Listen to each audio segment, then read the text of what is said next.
యేసు నామములో అందరికీ వందనములు. శుభోదయం.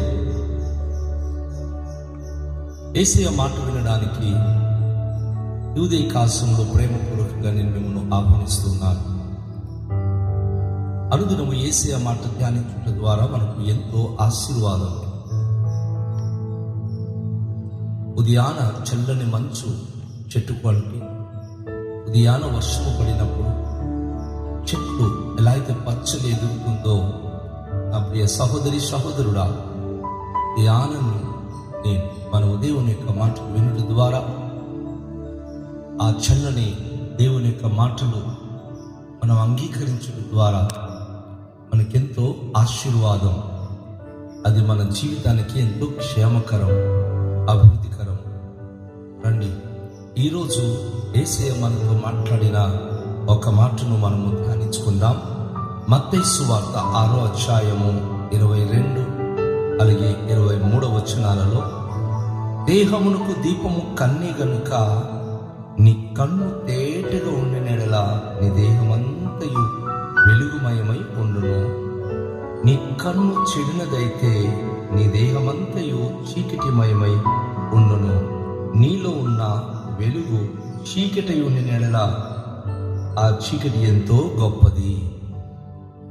దేవునికి ప్రియ బిడ్డలారా, ఉదయకాల సమయంలో యేసు ప్రభువు యొక్క అమూల్యమైన మాటను మనకు తెలియజేస్తా ఉన్నాడు.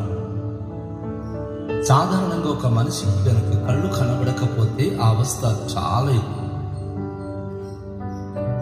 కళ్ళు బాగున్నప్పుడే ఆయన అన్ని పని చేయగలడు, బ్రతకగలడు. కానీ ఇక్కడ ప్రాముఖ్యంగా గుర్తించవలసింది ఏమిటంటే, శరీరానికి సంబంధించిన ఈ నేత్రములో శరీరము యొక్క కార్యకలాపాలు చేయడానికి, తను కష్టపడడానికి, తినడానికి, తన బాగోగులు చూసుకోవడానికి ఈ కన్నులు వైహికమైనటువంటి సమస్తం చూడడానికి దేవుడు ఉంచిన ఒక దీపము.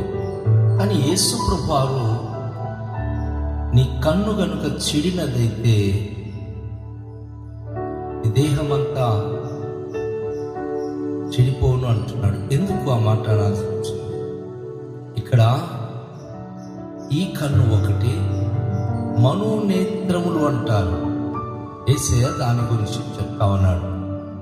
ఒక మనిషి యొక్క మనోనేత్రము అంటే చూసే చూపులు కానీ, పవిత్రమైనటువంటి మనసుతో చూసే చూపు అయితే ఆయన జీవితం బాగుంటుంది, చెడిపోడు.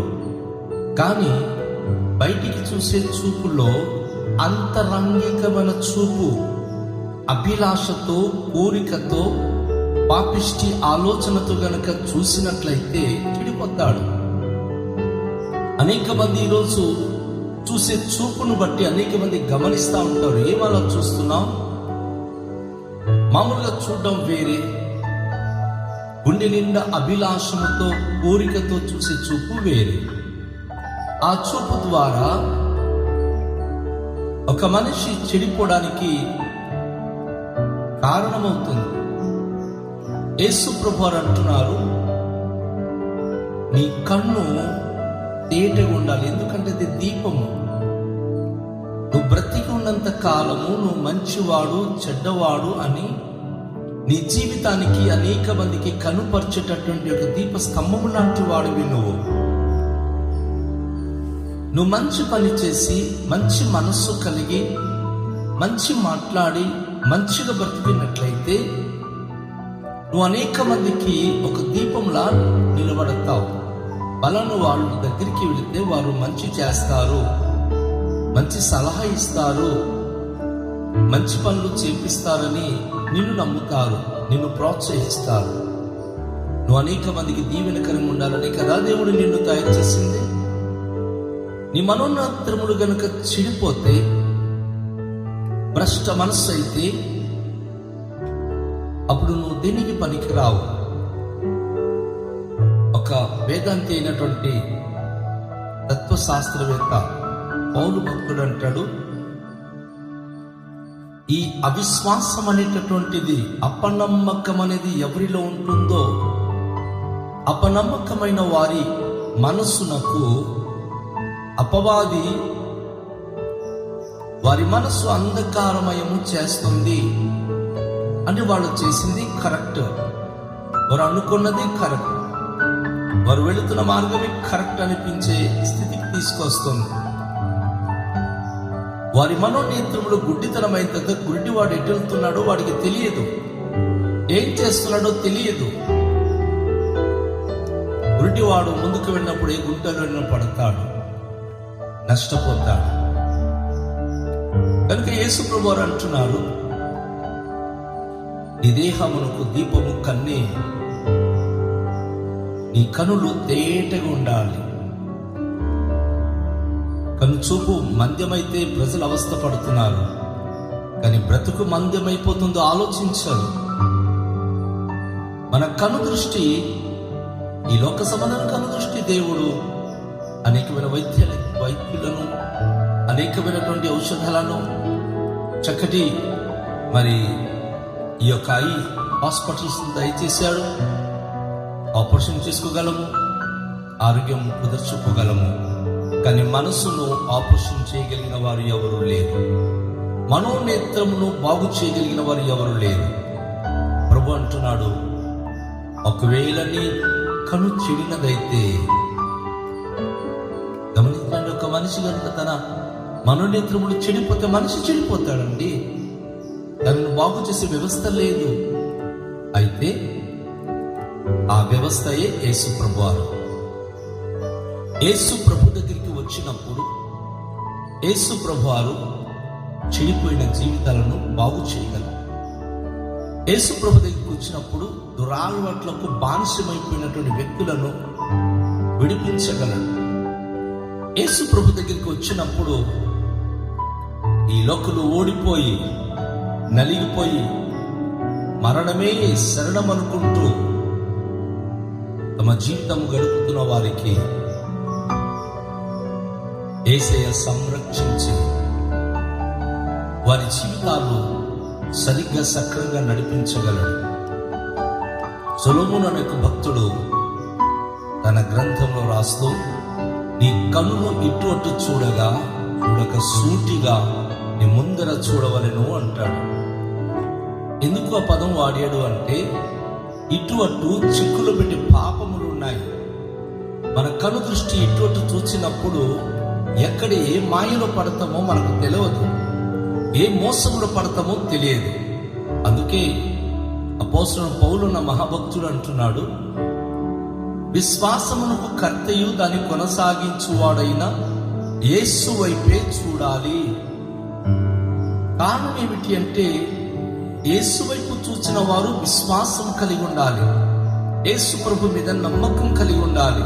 అప్పుడు ఎటువంటి పాపములు, శోధనాలు, శ్రమలు ఇటు అటు వచ్చి మన జీవితాలను పతనము చేయాలని ప్రయత్నించిన యేసు ప్రభు మీద మనకున్న దృష్టిని బట్టి విజయశీలుడైన యేసు ప్రభువారు, విశ్వాస వీరుడైన యేసు ప్రభువారు, విశ్వాసం కర్తైన యేసు ప్రభువారు మన విశ్వాసం లోపించినప్పుడు తన వాక్యం ద్వారా విశ్వాసంతో నింపుతాడు. తన మాటల ద్వారా మనకు ధైర్యం ఇస్తాడు. మన ప్రక్కన ఉండి మనను బలపరిచి సహాయం చేస్తాడు.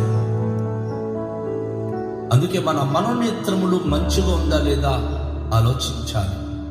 మన మనస్సులో దైవ వాక్యముతో నింపబడి యేసయ్య మాటను అనుకరించే వారమై ఉన్నప్పుడు మన జీవితం ఎంతో విలువైనదిగా మారుతుంది. క్రీస్తుకు అంగీకరించక ముందు అనేక మంది నిన్ను అసహించుకొని ఉండొచ్చు, అనేక మంది నిన్ను విమర్శించి ఉండొచ్చు. ప్రజల మధ్య నువ్వు అసలు ఏమి కాదు అనే స్థితిలో పక్కన నెట్టవచ్చు. ఒక గుడ్డివాడు కనుక త్రోవ ప్రక్కన మనకు కనిపిస్తే ఆవలో బేడ ఇచ్చిన వాళ్ళు ఇస్తారు, లేకపోతే పక్కకి వెళ్ళరా అని చెప్పి తనను పక్కకి నెట్టి వెళ్ళిపోతారు.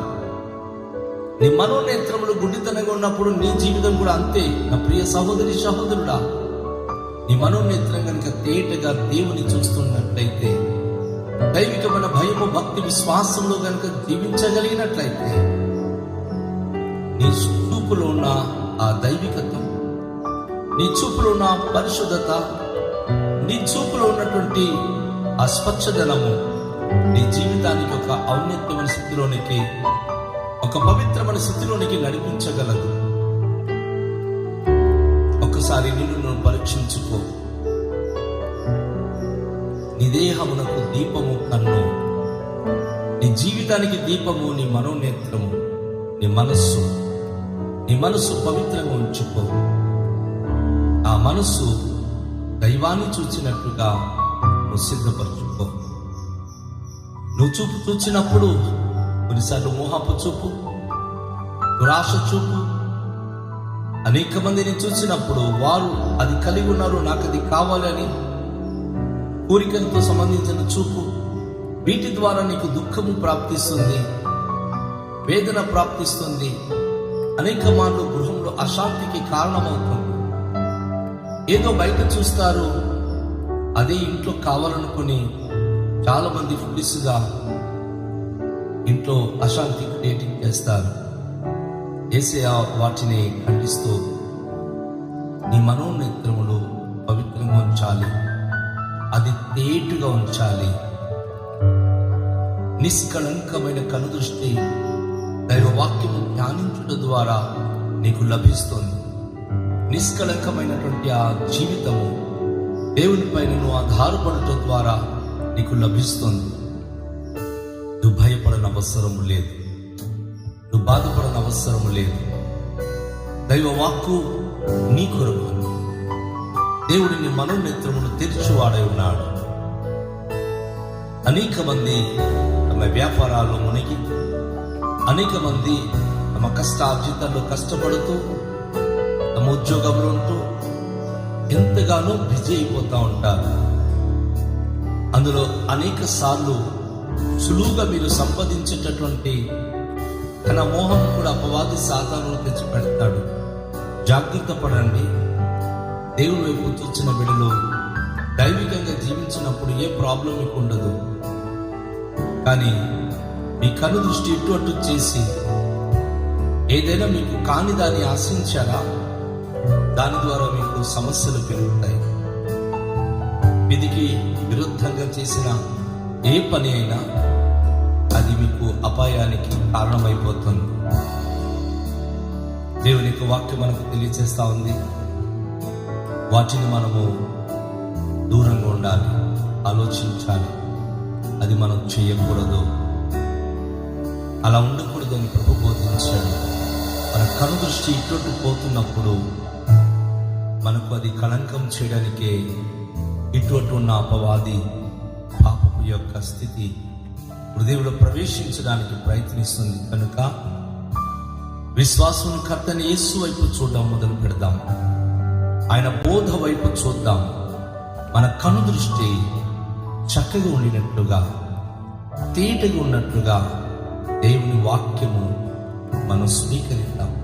అనుదినం ఆయన మాటలు వింటూ, ఆయన మాటను బట్టి మన జీవితం సరి చేసుకుంటూ జీవించినప్పుడు నిశ్చయంగా మనము దీవెనకరమైన బిడ్డలుగా ఉండగలము. రండి, తలలుంచుకుని దేవుని ప్రార్థన చేద్దాం. మికిలి దయగల పరలోకపు తండ్రి, మీ పరిశుద్ధ నామనికి వేలాది వందనాలు, స్తోత్రాలు. ఈ దినము మా కనులు ఎలా ఉంచాలి, ఎలా ఉండాలో, ఏ రీతిగా ఉంటే మేము మీకు ప్రియమైన వారుగా ఉండగలము బోధించారు.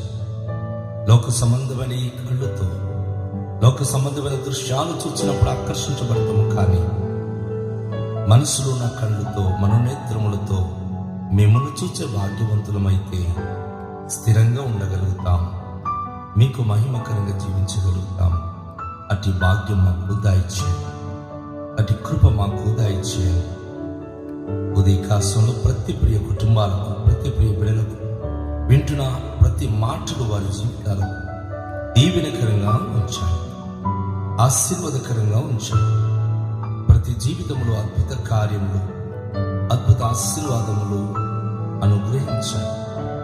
సకల మహిమ, ఘనత, ప్రభావాలు మీరే పొందుకొనమని యేసు నామములో ప్రార్థిస్తున్నాము తండ్రి, ఆమేన్. అందరికీ చాలు. ప్రభు మిమ్మల్ని దీవించు.